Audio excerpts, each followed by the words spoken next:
जीव तो संसार में अकेला आता है, इसका कोई संबंध किसी से है नहीं। संबंध या तो यहाँ आके बना लेता है या पिछले जन्मों के कुछ संस्कार और कर्म का कर्ज है वो लेके आता है। लेकिन आँखों से रोज़ाना देखते हैं, बिछड़ते हैं। बाकी जो लोग रहते हैं वो नहीं सोचते कि हमने भी इसी रास्ते जाना है। वो सोचते हैं गए वो गए, हम सदा रहेंगे। हमने नहीं जाना, हमारे पास मौत नहीं आएगी। और ये बात सोचते हैं, इसीलिए पाप कर्म में, बुरे काम में, लूट खसूट में, उन लोग कामों में लगे रहते हैं। किसी को दुख देना, खुद भी बिना सोचे समझे से काम कर देना, सिर्फ अपने स्वार्थ और लालच की पूर्ति के लिए, अपने विषय भोग आराम के लिए, अपनी सुख सुविधा के लिए दूसरे आदमियों को कष्ट देते हैं और खुद सोचते हैं कि सिर्फ हमें सुख मिलना चाहिए, दूसरे के साथ कुछ भी हो। ये तो जगत की रीत है कि आए हैं सो जाएंगे, राजा रंक फ़कीर, एक सिंहासन चढ़ चले एक बांधे जात जंजीर। ये जगत की रीत है कि आए हैं और जाना तो सब कोई होगा, लेकिन एक जंजीरों में बंधा हुआ जाएगा और एक सिंहासन पर बैठ के जाएगा। जंजीरों में बंधे हुए कौन जाते हैं? खोटे मंदे पाप कर्म करने वाले। और सिंहासन पर बैठ के कौन जाते हैं? जो लोग पुण्य के कर्म करते हैं, धर्म कार्य करते हैं, परोपकार पर हित करते हैं। और सबसे ऊंचा पद तो वो लोग पाते हैं जो अपनी रूह के लिए, अपनी आत्मा के लिए शुभ और नेक कर्म करते हैं, किसी को कष्ट नहीं देते। वो सिंहासनों पे जाके बैठते हैं और सिंहासन पे बैठ के जाते हैं, उनको कष्ट और दुख नहीं होता। जो जंजीरों में बंधे हुए जाते हैं वो काल की कैद, नरकों के द्वार उनके लिए खुले होते हैं, उनमें डाल दिए जाते हैं। वो जीव कितने युगों तक कष्ट भोगता है कर्म के अनुसार। दुख होता है किस लिए? अपनापन मानते हैं हमारा है वो। लेकिन संत ये शिक्षा देते हैं, कितना कहते हैं कि जगत में तेरा कोई नहीं है, तेरा कोई नहीं है। हम शरीर को खुद मानते हैं मैं हूँ, दूसरे शरीर को मानते हैं ये मेरा है। मैं हूँ तो ये मेरा बेटा है, ये मेरा भाई है, ये मेरा चाचा है, ये मेरा ताया, ये मेरी पत्नी है, ये मेरी संपत्ति है, ये मेरी धन दौलत है। दो ही चीज़ों का काम रह गया, मैं और मेरा। और मैं और मेरा का जब तक ये इंसान से छूटता नहीं है तब तक वो कर्म की मार से बरी नहीं होता है। अब मैं और मेरा मान लिया, वो चीज़ बिछड़ती है, छीनी जाती है। छीनता कौन है? वो तो अपने आप बिछड़ेगी। जो आया है वो जाएगा ज़रूर। जो तुम्हारे पास कुछ आया ही नहीं, जाएगा कैसे? तुमने कमाया है तो वो भी जाएगा, कमाया है तो खर्च भी करोगे, आया है तो जाएगा ज़रूर, पैदा हुआ है तो मरेगा ज़रूर। तो इसलिए उनको हम अपना मान लेते हैं, मेरा धन है, मेरा भाई है, मेरा लड़का है, मेरी संपत्ति है। और जब चला जाता है मेरा सब कुछ लूट गया। अब वो रोना धोना बाकी रह जाता है। अगर उस चीज़ में संतों की शिक्षा, महापुरुषों ने शिक्षा दी है कि इस संसार को तुम्हारा तन दे दो, तुम्हारा धन भी दे दो, लेकिन तुम्हारा मन ना दो किसी को। तन और धन दे दो, कुछ नहीं दिया। मन अगर दे दिया तो समझो लुट गए। तो मन जिसको दे दोगे, मन को कोई संभाल के नहीं रखता, किसी न किसी रूप में कष्ट देगा वो। और शास्त्रों में जो बताई गई बात इस जीव के कल्याण की, कि तन मिला है तो तन से सेवा करो, मन से प्रभु के नाम का सुमन करो, अगर धन है तो दान पुण्य, भूखे गरीब की मदद करो। ये त्रिविध कल्याण है। तन पवित्र सेवा किए, धन पवित्र किए दान, मन पवित्र हरि सुमिरन से त्रिविध हो कल्याण। बड़ी अच्छी मिसाल है पत्ते की। पात धरमता यूँ कहे सुनो तरवर बन रहा है, अब के बिछड़े ना मिलन फेर में दूर पड़ेंगे जाए। पेड़ कितने फूल पत्तों से सजा हुआ होता है, लेकिन पक जाता है, टाइम आता है, पीला पड़ जाता है, पेड़ से छूट जाता है। बहुत दिन पेड़ पे रहा था, हरा भरा था, सुंदर था, लहराता था, पेड़ की सुंदरता थी, उस खुद की सुंदरता भी थी। लेकिन वक्त के थपेड़े लगे, टाइम पूरा हुआ, जुदा होकर पेड़ से चल दिया तो पत्ता बोलता है, पेड़ से कहता है। पात धरमता यूँ कहे सुनो तरवर बन रहा है, अब के बिछड़े ना मिले दूर पड़ांगे जाए। कि ऐसे बिछड़ गए, पता नहीं कहाँ जाके गिरेंगे, फिर नहीं मिलेंगे। पेड़ उसको समझाता है। पेड़ कहे सुनो हमारे मीत, एक आया एक चाल सिर, यही जगत की रीत। पेड़ पत्ते से कहता है कि अरे भाई पछतावा ना कर, ये तो दुनिया की रीत है, एक आता है एक जाता है। अब वो उसके रोने को देख के दुख है, पीड़ा है, संसारी हैं, परिवार वाले आदमी हैं, सबको होता है, हमें भी होता है। दुखी को देख के भी दुख होता है। उसका तो उसका खुद का अपना था, अगर विचार के देखो हमें भी पीड़ा होती है। कष्ट तो कष्ट ही होता है। लेकिन जो ज़्यादा करता है, एक आदमी सड़क के किनारे मरा हुआ है, दुर्घटना में मर गया, तुम बराबर से गुजरते हो, लोग इकट्ठे हैं, कहते हैं कि ये एक्सीडेंट में गुजर गया। तुम देखते भी नहीं, देखते हो तो ये देखते हो कौन है, अपना तो नहीं है कोई ना, अपना नहीं है, चल देते हो, कोई परवाह नहीं। लेकिन जिसका अपना गया उसका क्या हाल होगा? वो है अपनापन, वो है किसी को अपना मन देना, वो है किसी को अपना तन देना। मन देने से दुख हुआ, मन अगर नहीं देते, इसीलिए तो साधु संत फकीर क्यों हो जाते थे? दुनिया से विरक्त और विराम क्यों ले लेते थे? वो उनसे जुदाई क्यों ले लेते थे? कि वो इस मैं मेरी के चक्कर में नहीं पड़ते। जब इंसान इस मैं मेरी के चक्कर में होता है तो उसको दुनिया में पुनः बार बार आना पड़ता है, क्योंकि जो उनसे बंधता है वो कर्म करता है, कर्म करता है तो उसका परिणाम बनता है, परिणाम बनता है तो परिणाम जरूर भोगेगा। चाहे वो कर्म कैसा भी हो, अच्छा होगा तो अच्छा भोगने के लिए आएगा। जिसने दान पुण्य नेक कर्म किए हैं तो राजा बाबू सेठ साहूकार बन के आएगा। जिन्हें खोटे मंदे कर्म किए हैं तो लूला लंगड़ा अंधा चोर चपाट बन के आएगा, अपाइज बन के आएगा। कोई कर्जा लेने के लिए आता है, कोई देने के लिए आता है। जीव का पिंड कब छूटता है? जब प्रभु की भक्ति करता है। कितनी खुशी होती है, बच्चा होता है घर में, लड़का होता है, बच्चा जाया, खुशी हुई, खूब बजाए ढोल, मिठाइयाँ बांटी गई। लड़का होता है, बधाई बांटते हो, लड़का हुआ है, लड़का हुआ है। बेटा जाया, खुशी हुई, बहुत बजाए ढोल, एक आया एक चालसी, अजों कीड़ी का नाड़। कीड़ी नाड़ देखा हुआ ना? कीड़ी नाड़ चलते हैं, कुछ जाती हैं, कुछ आती है, कुछ जाती है। संसार का यही है, गौर करके देखा करो। कुछ कीड़ियाँ आती हैं, कुछ जाती हैं, चलती रहती है। वो ये दुनिया का सिलसिला ऐसे ही चलता रहता है। पर भागी जीव कौन है? जो संतों की शरण में चला जाता है। संतों की शरण में जो जीव चला जाता है उसको ये राज समझा देते हैं कि भाई तेरे निमित्त जो काम है, जो कर्जा है वो चुकाने के लिए तो तुझे अपने दायित्व निभाने चाहिए, अपने कर्तव्य पूरे करने चाहिए। अपना धर्म निभाना क्या है कि पिता के रूप में तुम्हारे कर्म है, कर्ज है जिनका सिर पे वो उतारो, जिम्मेवारी जो है उनको पूरी करो। लेकिन वो सच्चाई के साथ करो, ईमानदारी के साथ करो और नेक नीति के साथ करो।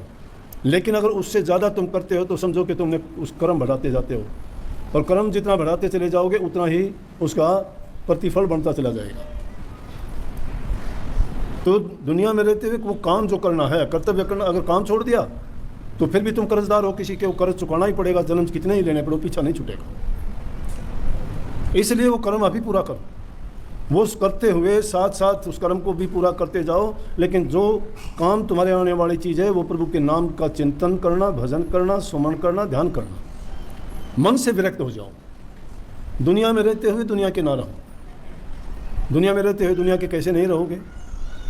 काम तुम्हारे हैं वो पूरे करते रहो। उसमें यह है कि किसी को अपना मन ना दो, किसी से चीज़ से चिपक के यूँ ना बैठो कि अगर कोई आया तो उसकी खुशी नहीं, गया तो उसका शोक नहीं। अपने गोरखनाथ जी का शब्द है कि जब बूंद ये आती है तब तो खुशी मनाते हो, और ये बूंद चली जाती है तब तो रोते हो, फिर रोष मनाते हो। लेकिन लाखों बूंदों को जब बर्बाद कर देते हो, जब आप नहीं सोचते कि मैं क्या करता हूँ। विचार इंसान को विवेकशील होना चाहिए, नहीं तो दुनिया गुरु पशु, नर पशु, त्रिया पशु, वेद पशु, संसार मानसता को जानिए, जाको विवेक विचार। जिस इंसान को विवेक विचार नहीं है, ख्याल नहीं है, जो दुनिया में यूं ही तो आए हो, पशु तुल्य जीवन बिताना है तो बिताओ। शरीर इंसान का दिखता है, कर्म तो पशु वाले करते हो। कोटि जन्मों का भटका खाया था जब मिला था। और फिर कितने भाग्यशाली कि जिस इंसान को इंसान का शरीर मिल गया। उससे भी अच्छी बात कितनी ज्ञान इंद्रिय कर्मेंद्रिय मिली, कितना सुंदर शरीर, हाथ पांव आँख कान सब काम करने वाली चीज़ सब दुरुस्त है। वो कुछ भी कर सकता है। कुछ भी करने का नतीजा देख लो। 3-4 दिन पहले लोगों की ने मशीन बनाई, चांद पे जाके बैठे। लोगों ने मशीन बना दी, यहाँ बैठे लाखों मील से बात करते हैं, कोई तार नहीं जुड़ा, कोई कैमरे नहीं लगे, किसी से कोई कनेक्शन नहीं। यहाँ बैठे नंबर मिलाओ, फ़ोन वहाँ करो, फोटो भी देखो, बात भी करो। जब इंसान ने इतनी वो खोज करके इन चीज़ों तक पहुँच गया, तो इसका मतलब यह है परमात्मा ने इंसान को वो दर्जा दिया है जो किसी जीव को नहीं दिया 84 लाख योनि में। और जिस दिमाग को, जिस चीज़ को वो इन चीज़ों की खोज में लगाता है, तो इस दुनिया के बनाने वाले की खोज में अगर लगा देते, उसको नहीं खोज लेगा क्या? उसको नहीं खोज लेगा क्या? ढूंढ लेगा उसको, लेकिन लगाता नहीं है। संतों का ज्ञान किताब पुस्तक उठाए फिरते हो, कोई अंजल, कोई बाइबल, कोई कुरान, कोई पुराण, कोई वेद, किसने लिख दिया? ये ऊपर से तो लिखे लिखाया है नहीं। परमात्मा ने तो कलम उठाई नहीं कि लिख के भेजता हूँ। इंसान के रूप में, ऋषियों के रूप में, महापुरुषों के रूप में, अवतारों के रूप में जिनको भेजा, उन्होंने वो ज्ञान का संकलन करके इंसान को शिक्षा देने के लिए बताया कि इस ज्ञान को सीखो। ये फार्मूले बताए तुम्हें, नुक्ते बताए, तरीके बताए, रास्ते दिखाए कि इस रास्ते पे चल के तुम चल सकते हो। लेकिन उसके साथ में जो काल ने जुगती रची, वो नहीं चाहता कि जीव उसके देश से बाहर जाएं। उसने बराबर जो मालिक ने अच्छे रास्ते दिखाए उसके साथ साथ प्रलोभन देने के लिए ऐसी चीज़ें बना दी कि इंसान उनकी तरफ नहीं उनकी तरफ भागा जाता है, भटक जाता है, दुनिया की चकाचौंध में भूल जाता है। नर नारायणी शरीर का है इंसान के शरीर को, दोयम दर्जा है ये खुदा के बाद में। इस सृष्टि की रचना में 84 लाख योनि में इंसान दूसरे दर्जे की, वैसे तो पहले दर्जे की कृति है, लेकिन या तो प्रभु है या प्रभु के बाद में इंसान ही है। नर और नारायण ये शरीर के रूप में उतार दिया गया यहाँ नर रूप में, और नारायण रूप में वो निर्गुण रूप में काम करता है, मौजूद है, हर जगह है, कण कण में है, हर जगह बैठा हुआ है, कहीं भी ना होते हुए सब जगह है, सब जगह होते हुए कहीं भी नहीं है। खोज और देख इसलिए नहीं पाते, वो आंखें नहीं हैं। जिन आंखों से हम देखते हैं उनसे सतुल चीज़ों को देख सकते हैं, निर्गुण को नहीं देख सकते। फूल में सुगंध है, देख नहीं सकते, सूंघ सकते हैं। हवा को महसूस कर सकते हैं, पकड़ नहीं सकते। प्रकाश की रफ्तार को देख सकते हैं, गिनती नहीं कर सकते। ये अनुभव करने की चीज़ है, तो वो प्रभु भी अनुभव करने की चीज़ है, उसको अनुभव किया जाता है। कभी सोचते हो कि कहीं आकाश में बैठा है, कहीं पताल में बैठा है, या कोई और कहीं गद्दी बना के बैठा, नहीं, तुम्हारे पास में। कबीर साहब की वाणी देखो, मोको कहाँ ढूंढे रे बंदे मैं तो तेरे पास में। कहता है कि अरे बंदे तू मुझे कहाँ ढूंढता फिरता है,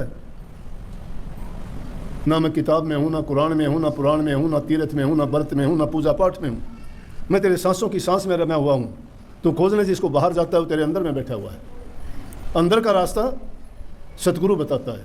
इसलिए सतगुरु की शरण जो जीव सच्चाई के साथ ले लेते हैं, उस मार्ग पर चल पड़ते हैं, तो उसका दीदार कर लेते हैं। वो दीदार कर ले, उसके हाथ पाँव रूप रेखा कुछ भी नहीं है। उसकी तो हालत क्या है, चले बिन पर सुने बिन काना, कर बिन काम कर वेदी नाना, अनन रहित सकल रस भोगी, बिन रस न बकता बड़े योगी। पैरों के बिना चलता है, हाथों के बिना काम करता है, बिना जीभ के बोलता है, उसको ये चीज़ कौन हो सकता है? निर्गुण।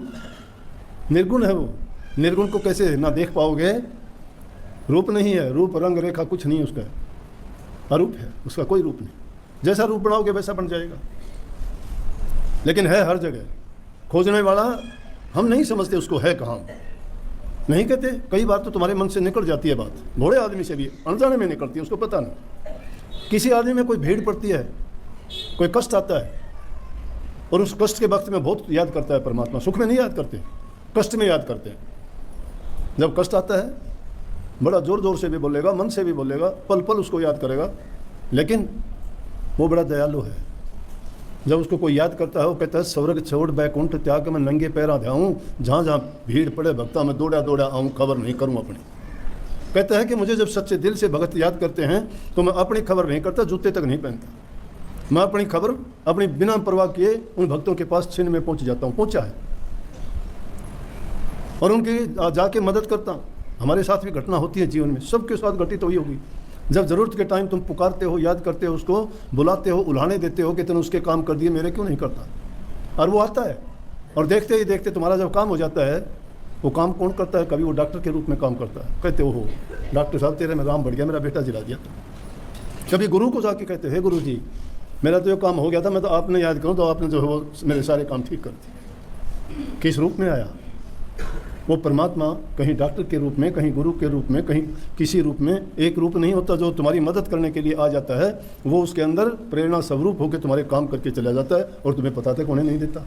तुम फिर भूल जाते हो कि काम तेरा कैसे हुआ था। भूखे को प्यासे को पानी पिला दे, भूखे को रोटी दे दे, दुखी का दुख कष्ट दूर कर दे, वो उस रूप में आके करता है काम, और फिर दिखाई नहीं देता। कितनी ऐसी घटना होती हैं।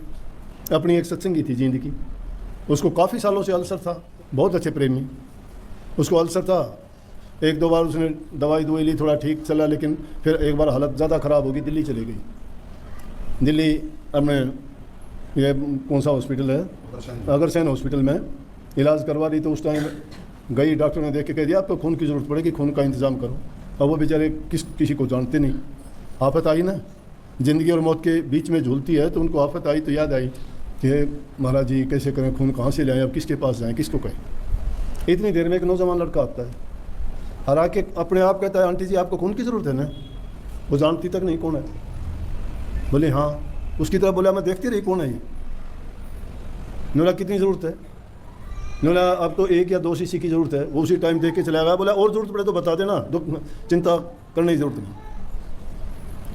न्यूला के मैं अपने आप सारा इंतजाम कर दूंगा। और ये कह के चलेगा ना उसका एड्रेस ना पता ना कोई ठिकाना, यही नहीं है कौन था कौन आया उसके लिए, कौन आया उसके लिए, उसके रूप रंग रेखा थी कि नहीं थी, उसके लिए परमात्मा का रूप था कि नहीं, उसका जीवन बचाया, उसका कष्ट दूर किया कि नहीं किया, किस रूप में आता है नहीं समझ पाते। जिसका हृदय पवित्र है, जिसकी आत्मा शुद्ध है, जो रात दिन उसका सुमन चिंतन याद करता है उसको, उसके पास रहता है। जब भी सच्चे दिल से पुकारोगे तुम्हें पास में होगा। लेकिन ये दुख दर्द का जब पहाड़ टूट के पड़ता है ना, आदमी को संयम रखना चाहिए।